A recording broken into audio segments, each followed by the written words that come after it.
Hey, and welcome back to the Big Deal podcast. I'm Codie Sanchez. Let's get into it. I wanted to do something different this episode, which is bring in my favorite podcast guests we've had and steal their truths, their secrets, and their lessons from 2024 so that we can make 2025 the best year ever. So let's get into it, shall we? The first one was from Ali Abdaal. If you don't know Ali, he is a former medical doctor turned huge YouTuber turned multi-time business owner. And he said this line that lives rent-free in my head. A great piece of advice I got from one of my medical school professors: an hour before 9 a.m. is worth 2 hours after 5 p.m. And I thought about this a lot this year because I have this belief that most of your problems would be solved by getting up at 5:45 a.m. And if you woke before the sun, went and started working before everybody else did, and did the uncomfortable thing that most of us won't do, that your life would probably be richer and more successful. And so, he now has this New York Times best-selling book about procrastination with this other line I love, which is that procrastination is an emotional problem. You don't put things off because you're lazy, unmotivated, or lack discipline. You put it off for an emotional reason. And I think that is the same idea. That if we do what Mark Twain says, which is if you're going to eat a frog, eat it first thing in the morning. If you're going to eat two, eat the big one first, or the hairy one first. I go back and forth between big or hairy. What would be the worst type of frog to eat? And so I think this idea of, man, maybe we can't do all 452 things we need to do to make our life perfect next year. But what if we just got up a little bit earlier? Do we think that that time might actually be more valuable while we're fresh and the world hasn't yet awoken and we can't be interrupted? And do we also think that that would teach us that it's not up to our emotions as much? It's just something that we do. It's a habit that happens every single day, just like we wouldn't forget to breathe, like we wouldn't forget to brush our teeth, hopefully. I don't know about some of you guys out there. Maybe that is something that you do. But I took that away from Ali Abdaal when I sat with him this year. And I also loved this clip of his. The goal is also not revenue or profit. The goal is maximizing profit within the constraints of the life that I want. And I was speaking to James Clear about this, the famous author of Atomic Habits. And he is somewhat like, I love speaking to people who are very, very successful and also seem very happy and sort of balanced family life and everything. And, he's got kids and he doesn't do that much stuff. His book is selling stupidly large amounts of copies. And I asked him, what has he seen? Like, who are the successful authors who are the happiest? And he said, the secret is basically draw a box around the life, around the day-to-day life that you want.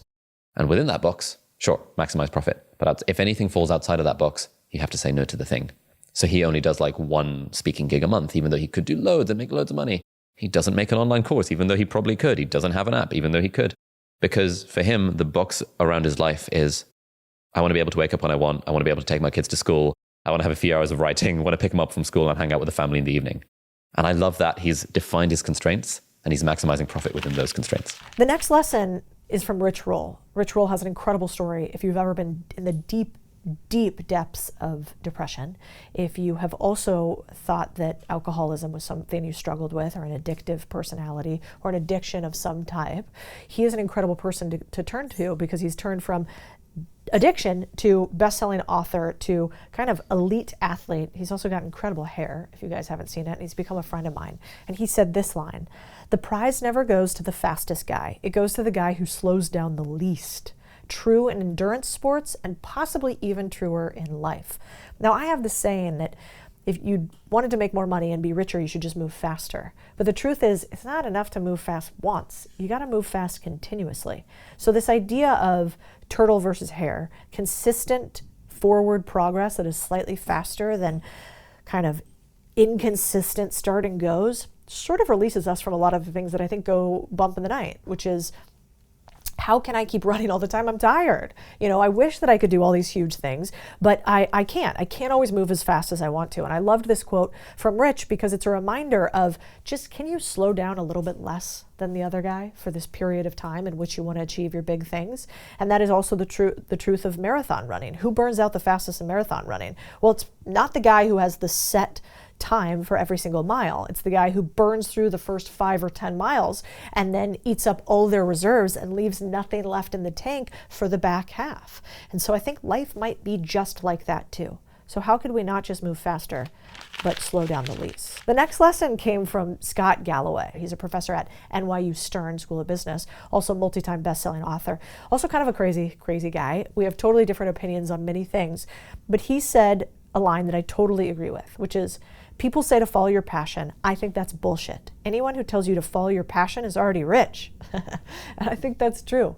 For the most part, in the beginning, you got to follow the profits and you got to skill stack your way to becoming somebody who can eventually turn their profits into something that they're passionate about. But how many times do we get told this lie that we should just follow what we are passionate about and the money will come? Where's the data on that? Do you really think that in the very beginning, Elon was just obsessed with batteries for a car and that's where it came from? Do you think that all of these billionaires on the Forbes list, they were just obsessed with groceries? No, they got obsessed with the game and they got passionate about the game. And so I love that line. The flip side of that, though, that he said, that it's kind of been something I've been pondering a lot too, is that he had this video segment. Elon Musk. Do you not like the guy? You guys get at it at Twitter. Did he really call you insufferable? Did you just put that on a drift? What do we think about Elon? No, he called me an insufferable numbskull. On Twitter? Yeah. Did you talk back to him? I don't even remember. I don't remember what I was saying. Yeah, it's not a big deal. And he's actually reached out to me through a friend saying we should get together. I like that. I like a little bit of, I think you got to push back even on the biggest billionaires. And they can handle it and they'll probably push back too. Yeah, look, the problem is we're in a culture where we've decided if someone or a company is a net positive, if I had a button that Elon Musk would have to go back to South Africa, I wouldn't push that button. I think he's been a net good for the world, inspired the EV race, the space. Seeing that rocket, that booster rocket captured on it as it's falling, that shit's just inspiring. But at the same time, the problem with the word a net good for society is the word net. I also think he should be held accountable for his coarseness and his cruelty. I don't think you attain that level of power such that you cannot pay people their legally obligated severance. I don't think you accuse an employee of being a sex criminal such that that employee has to move their house. I think he's not a very good role model for men. I don't think living alone with none of your 12 children by 3 women with a loaded gun next to your bed is what men should aspire to. So, I think it's just sort of a Greek tragedy. I think he's going to move the world forward. But I think, quite frankly, being coarse and cruel and super into ketamine, I don't think that's something young men should aspire to. So should he be recognized for his achievements? Yes. Should he also be held accountable?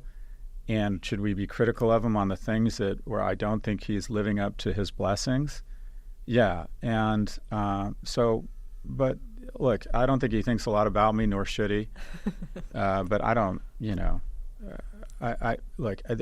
more generally, the people who are most patriotic are the ones who've invested most in our nation, and that's veterans. They're the most patriotic. The thing I find so distressing about guys like Elon Musk and generally what I'll call this tech bro community is I think they're the most blessed Americans. We're the most blessed people on the planet, because if you look at a map, if you go up the western coast, you start at San Diego, Qualcomm, and you go up to LA, you get SpaceX and Snap, and you keep going north, you get Salesforce and Meta and Alphabet, and you keep going north, you get Amazon and OpenAI and Microsoft, and then it stops when you hit the Canadian border. Lululemon, maybe, in Vancouver. And then you go down to San Diego, and it stops, and you got to go another 5,000 kilometers until you get to Mercado Libre. Maybe there's something about being in America that has really helped you. And I find these are the first people to shitpost America.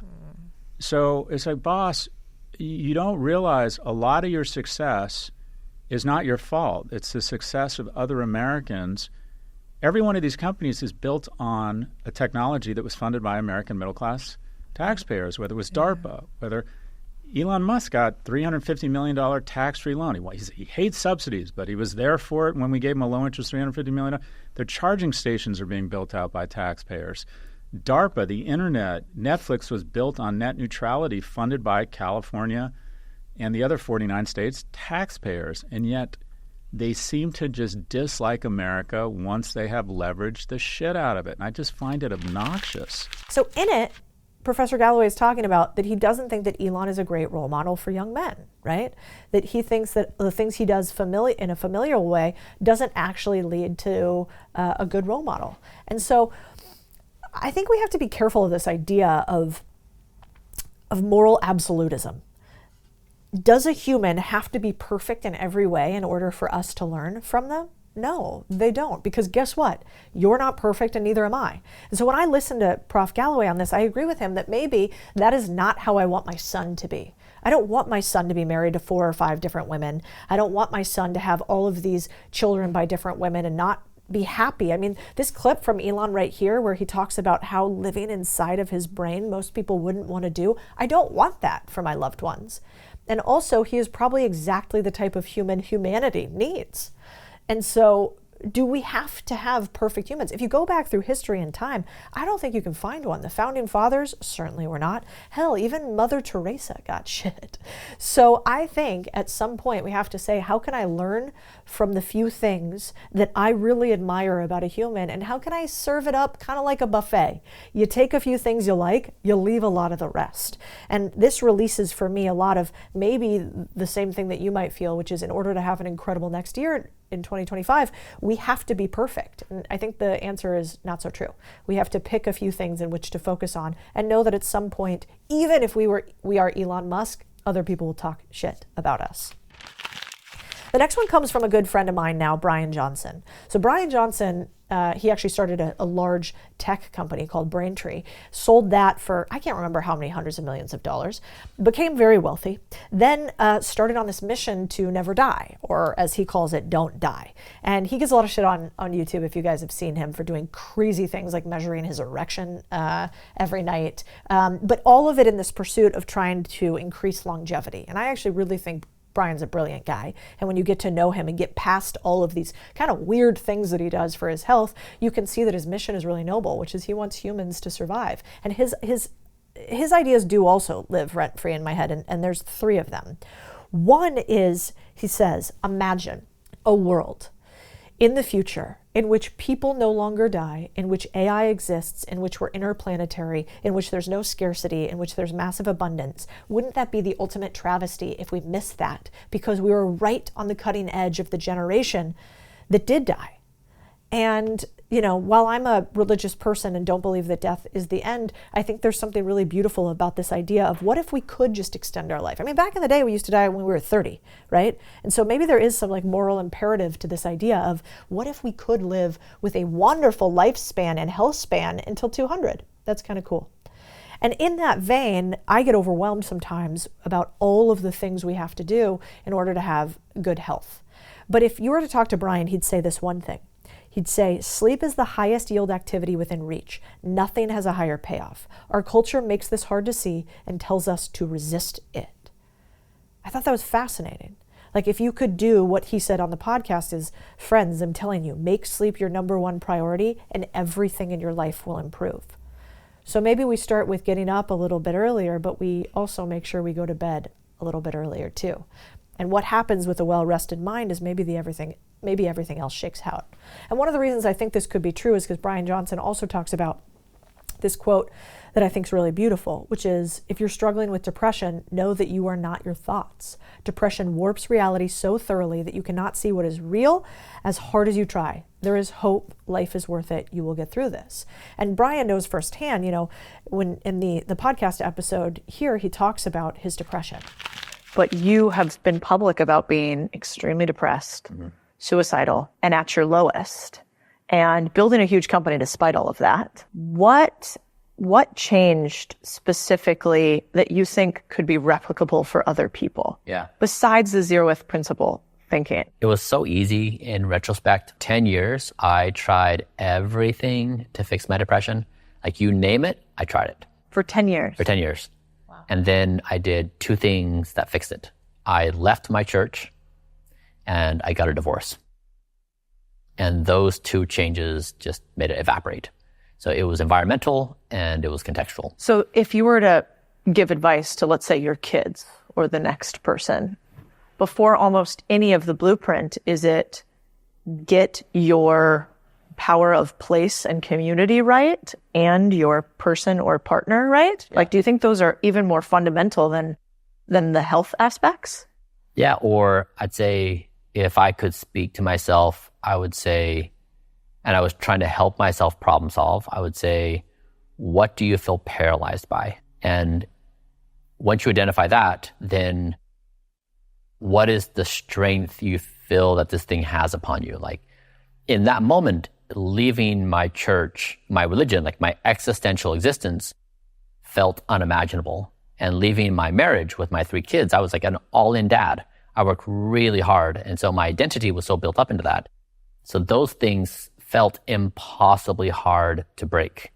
And so how trapped do you feel and how impossibly hard do they feel to break? And if you can identify those 2 things, you probably can put your finger on the thing that's, potentially responsible. Now, not always. This is for my case, but that definitely was what kickstarted this next phase of my life. And so others are just genuinely in a really bad spot. And for them, I would say, try your very best to get your basics right. Like, go to sleep on time. Like, make sleep your number 1 life priority. Do well on your diet and exercise, and just try to get the basics in place as your number 1 life priority.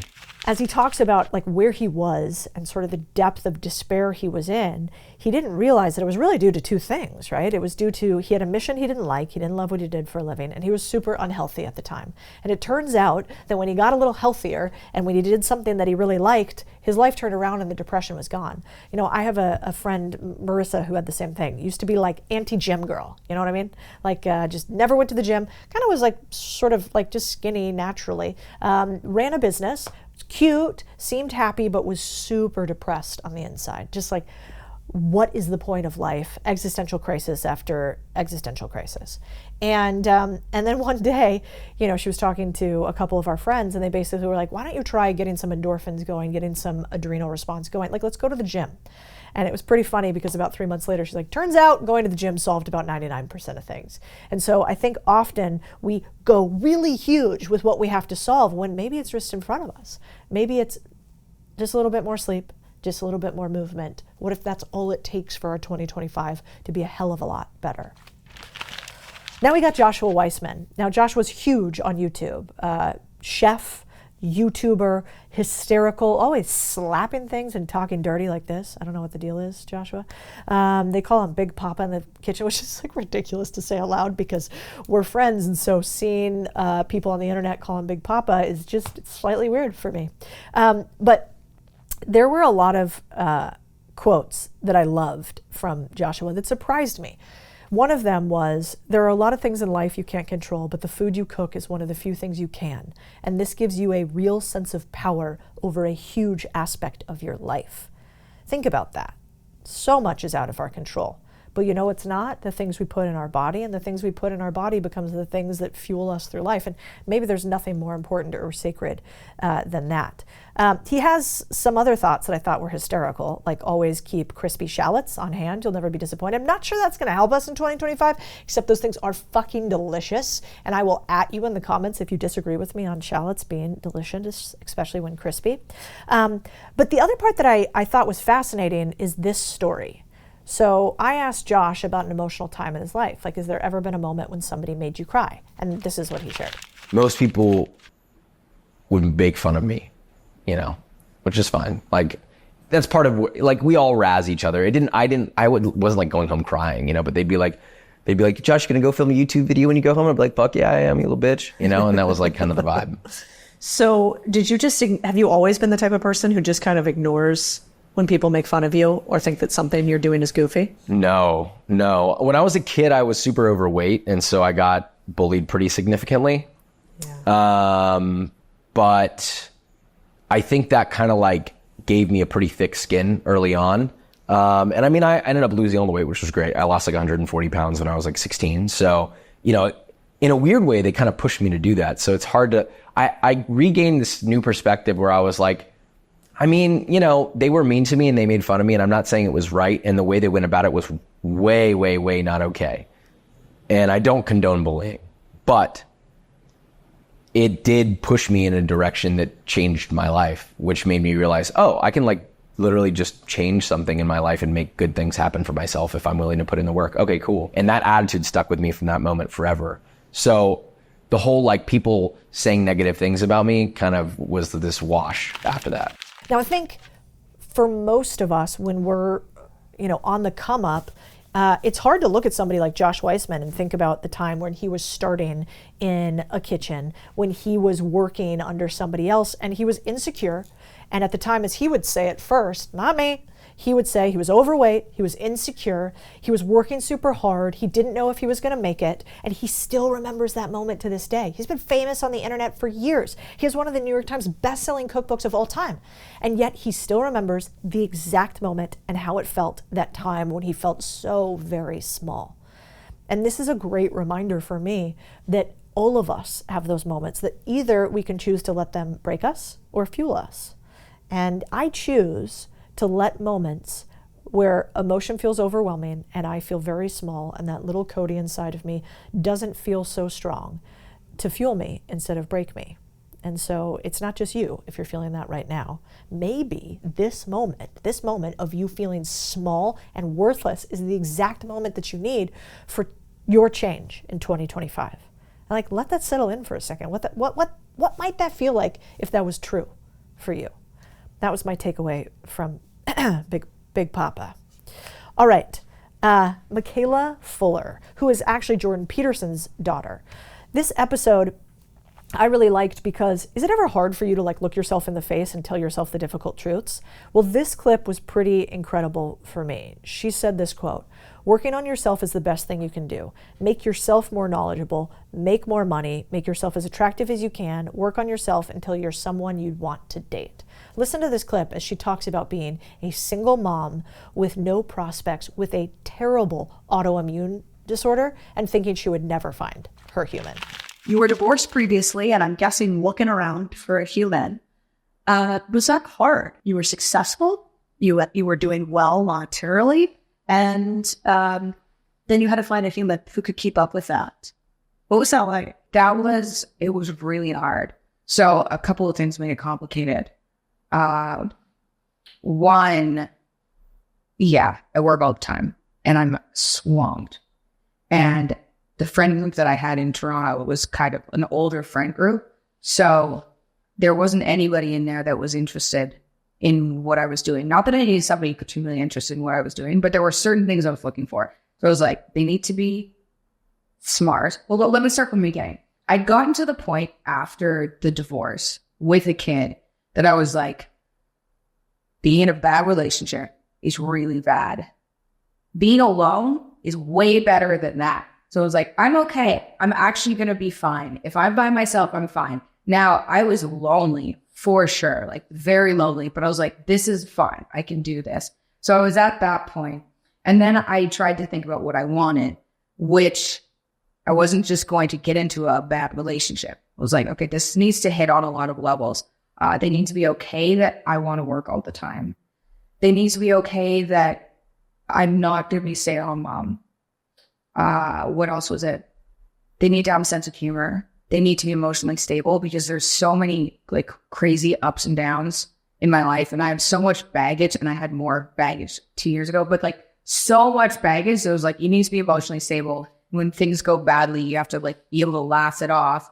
And then my ideal partner for me was somebody I could work with because I work all the time. So I was like, if I'm going to be working all the time, and that's all the time as in like the morning around 8 until like 11, like all the time. If I'm working with other people, then I'm just not around. So ideally I can work with somebody and they can help me grow the things that I want to grow or that we want to grow together. That was like what I was looking for. And then they also had to be okay with the fact that I have a kid. So I was like, I'm screwed and I'm fine with being alone. Like that's what I decided. And I think I also got that from growing up in a fairly conservative family. I don't think we were that conservative. We weren't really conservative, but there are some areas where my dad's very conservative. So I had this view that if you had a kid and you were divorced, you were screwed. And that's really common in the more like red-filled areas or conservative areas. It's just like, that's it for you.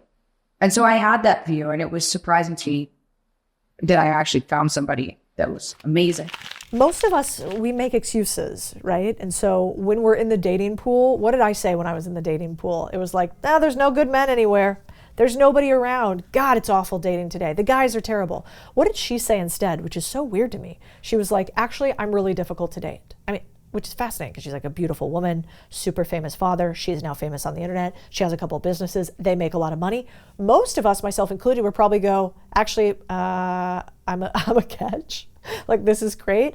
And instead she said, it's super difficult. I didn't think I was ever going to get married again, because who would want to marry a single mom who is sick constantly and, struggled with some depressive thoughts and could only literally eat steak. Like, that's all she eats is red meat.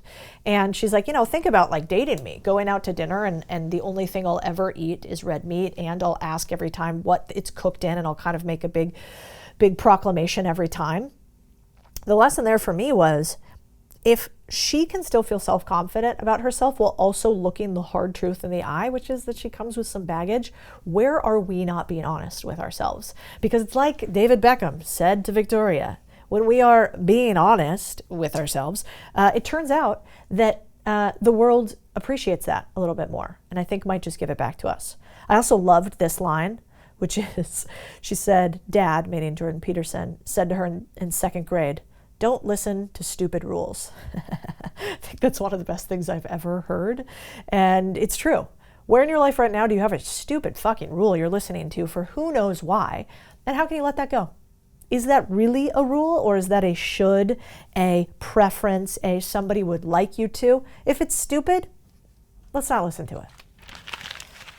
The next one is Vanessa Van Edwards. Vanessa is one of the biggest YouTubers in the planet when it comes to behavioral science. Like, what does it mean for humans to interact one to another? And this podcast was like one of our biggest podcasts of the year, and was all about how do you make a good impression on other people, and how do you get people to like you?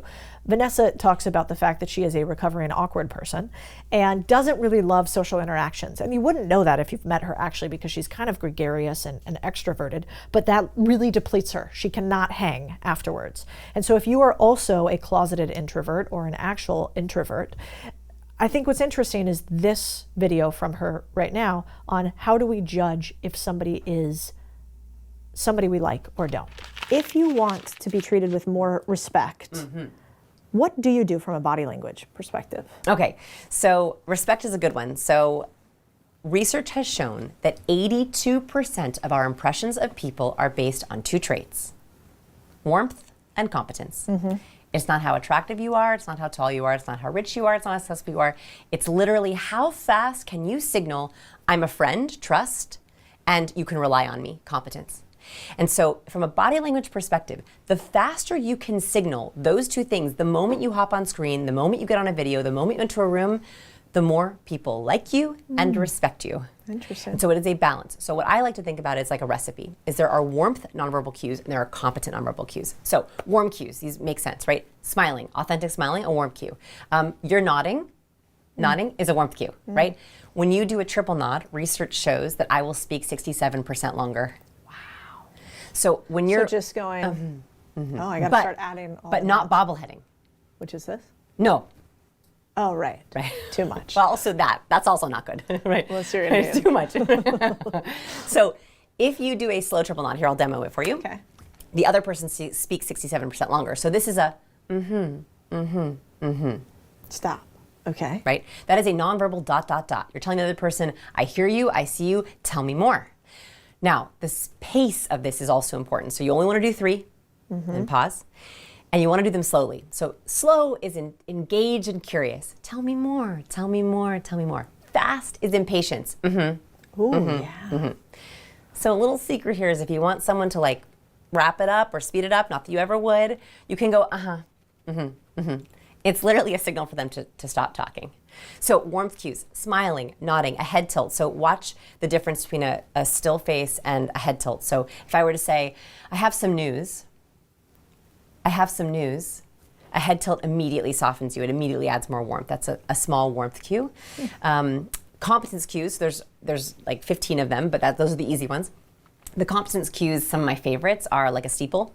right? So even this is just more wise and competent if it feels natural to you. Like some people look like don't be Mr. Burns, you know, like, right? It's like you gotta kind of be careful. Another thing that I learned from Vanessa that's a lesson I want to take for the year is that I, for instance, am way more competence focused than warmth focused. So I am always like data, data, data, study, study, study, intense, intense, intense. Well, guess what? That's not always great, because if you have a super high competence factor, but I don't seem very warm or caring, that doesn't come off as something somebody wants to befriend, do business with, partner with, maybe, you know, date.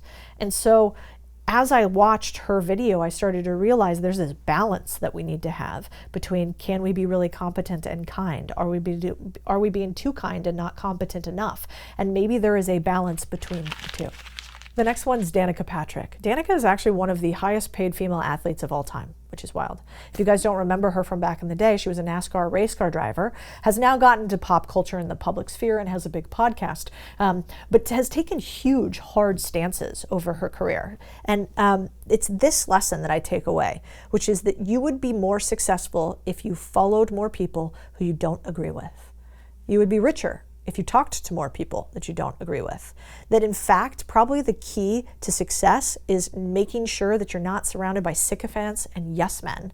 And, you know, she says this, having a hard time listening to someone who doesn't have the same opinion, that's where you grow. Instead of just trying to prove you're right, try and figure out what is right. And this is hard because this also happened to her. And this is where somebody yells at her publicly. We have a clip of it. No, I get it. That was rude.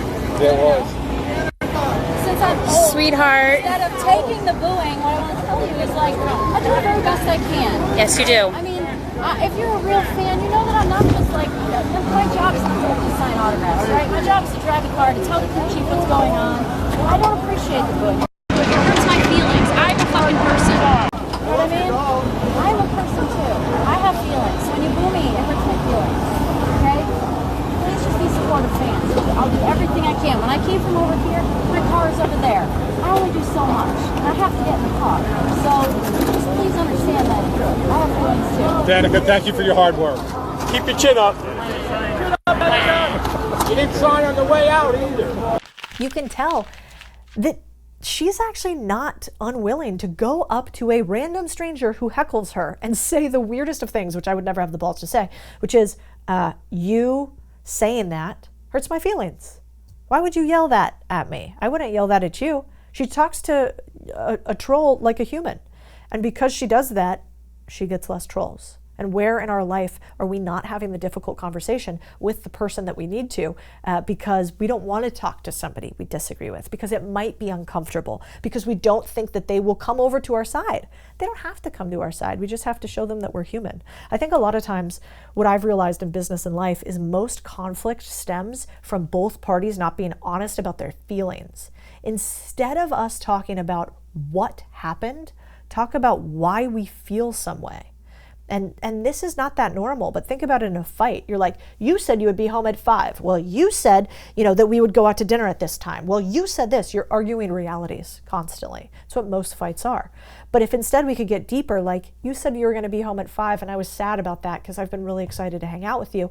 And when you're an hour or two late, I feel like you don't care about me. I'm not sure if that's true or not, but that's how I feel. That is much harder to argue with because you're not saying you're bad, you're wrong, this didn't happen. You're saying, I feel this way when you do this thing. Is that what you meant to do to me? It's so much more open in a world in which all we do is yell at each other.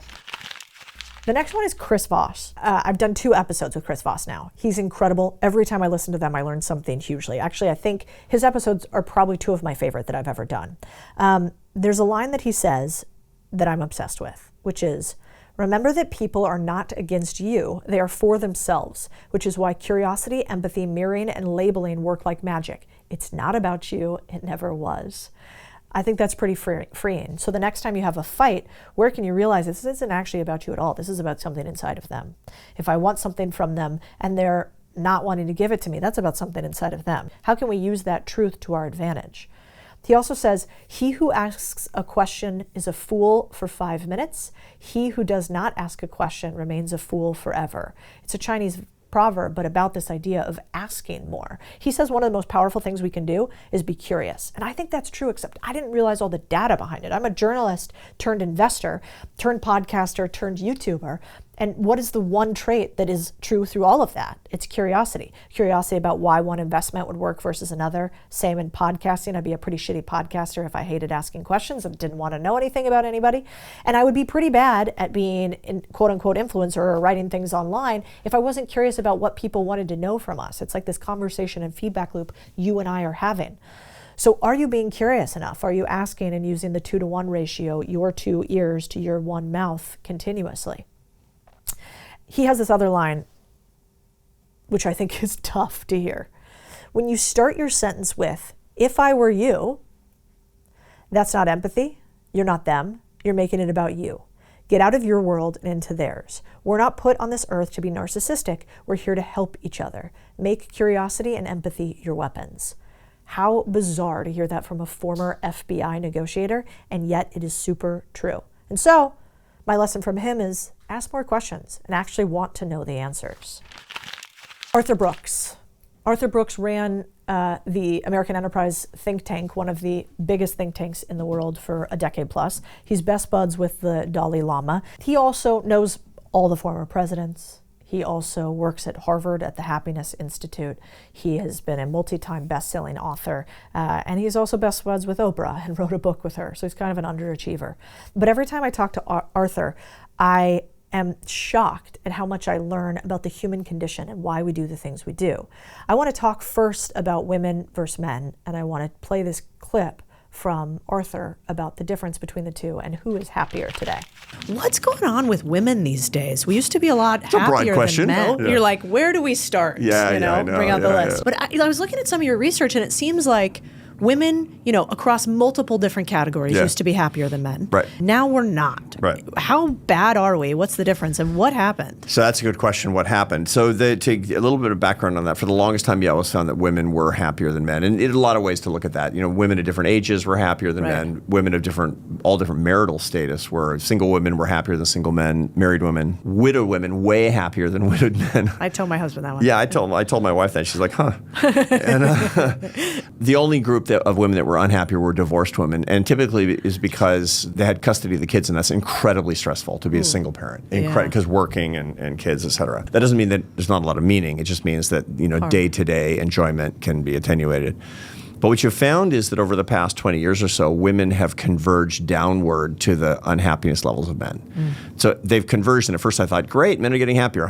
Women are getting unhappier is what we find, and they're getting unhappier very quickly. And so there's a lot of different theories of it. You find that there's a lot less family formation going on. There's a lot less marriage that's actually happening. You find that men and women are diverging politically really, really quickly. You find that women are getting much more politically progressive and men are getting more conservative. And so the result of it is that, especially in a culture where people think that the most important thing for making a romantic match is, voting for the same party idiotically, as if that, so you'll find that they're less and less and less likely to find somebody that can actually love them as a person because of these differences in ideology, and they're just diverging in these particular ways. I think that a lot of the activism culture is particularly targeted at women. Social media is especially targeted at young women. It's creating a whole lot of misery with the social comparison, with political hatred, with the sense of loneliness that's crawling out of people's smartphones. And all these things together are creating an epidemic of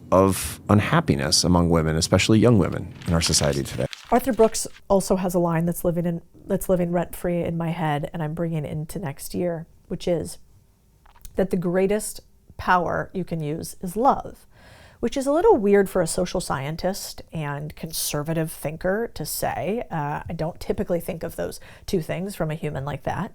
But in his most recent book with Oprah, he talks about the idea that we chase money, but what we actually want is love.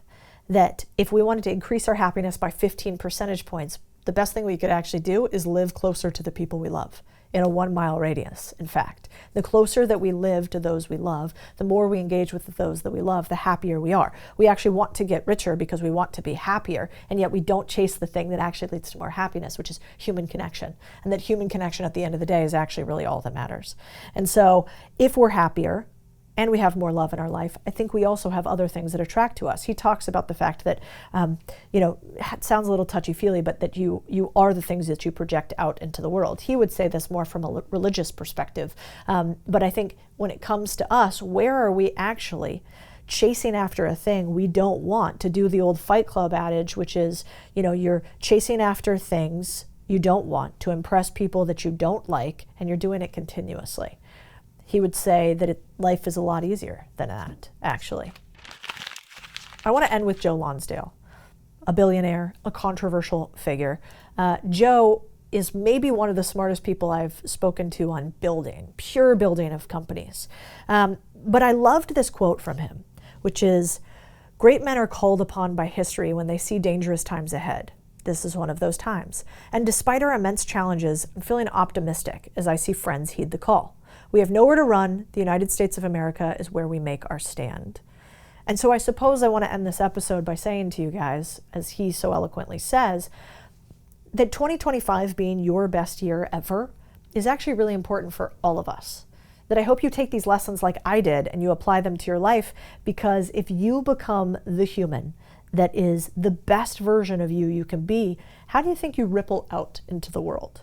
What does it look like if you're on fire? It's probably a lot easier to catch the rest of us on fire too. And so I hope these short lessons tell you that maybe your goals are a little bit closer than you might even think, that your to-do list doesn't have to be so fucking long, and that in fact, if you make a few decisions compounded consistently over time, moving towards something that is for the higher purpose, your life might be better and so might everybody else's around you. That's at least what I took away from the lessons from billionaires, from best buds with Oprah and the Dalai Lama, from addicts turned marathon runners turned cover of GQ, and from some of the baddest ass humans that I know. Thank you guys for listening to the Big Deal podcast this year. I can promise you one thing. Next year is going to be wild. It is going to be even more fun than this year, and it is for all of you that we do this. So thanks for being part of the Big Deal. We love each and every single one of you. Well, we love most of you. I like a lot of you, is actually what I'm trying to say. Happy 2024, motherfuckers. Here we go, 2025. I think it's just getting started. And do me a favor. Tell me in the comments which one of the episodes was your favorite. Did you have a quote you loved? What did I miss? Maybe you can make me a little bit better and me a little bit more on fire for 2025.